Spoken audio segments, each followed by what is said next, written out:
Hello friends, ഇന്ന് ഞാൻ നിങ്ങൾക്ക് വേണ്ടിയിട്ടൊരു mystery thriller suspense cinema English recommend ചെയ്യുവാണ്. 2019 മാക്സ് ബച്ച്മാൻ ഡയറക്റ്റ് ചെയ്ത ബെനീത്തസ് എന്ന് പറയുന്ന പടം. ഇതിൽ ലീഡ് റോൾ ചെയ്തിരിക്കുന്നത് Lin Collis, Rigo Sanchez, Joso Aguirre, James Tupper, കൂടാതെ റോബർട്ടോ സാഞ്ചസ് എന്നിവരാണ്.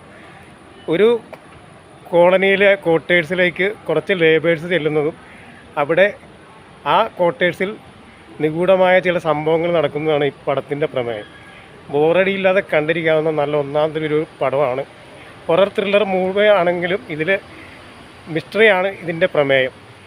പ്രേതകഥയല്ല, പടം മിസ്റ്ററിയാണ്, നിഗൂഢത. അപ്പോൾ കാണാത്തവരുണ്ടെങ്കിൽ യൂട്യൂബിലും മറ്റു സൈറ്റിലൊക്കെ പടം ലഭ്യമാണ്, ഒന്ന് കണ്ടേക്കുക. ബോറടിയില്ലാതെ ഒന്ന് കാണാവുന്ന തരത്തിലുള്ള അടിപൊളി പടം. ഇതിൻ്റെ IMDb റേറ്റിംഗ് 5.4 ആണ് ഔട്ട് ഓഫ് 10. അപ്പോൾ യൂട്യൂബിൽ പടം ലഭ്യമാണ്. കാണാത്തവരുണ്ടെങ്കിൽ ഒന്ന് പടം കണ്ടേക്കുക. എൻ്റെ പേഴ്സണലി ഞാൻ കണ്ടിഷ്ടപ്പെട്ടു. അപ്പോൾ എൻ്റെ റെക്കമെൻഡാണ് ഈ പടം. Okay, by.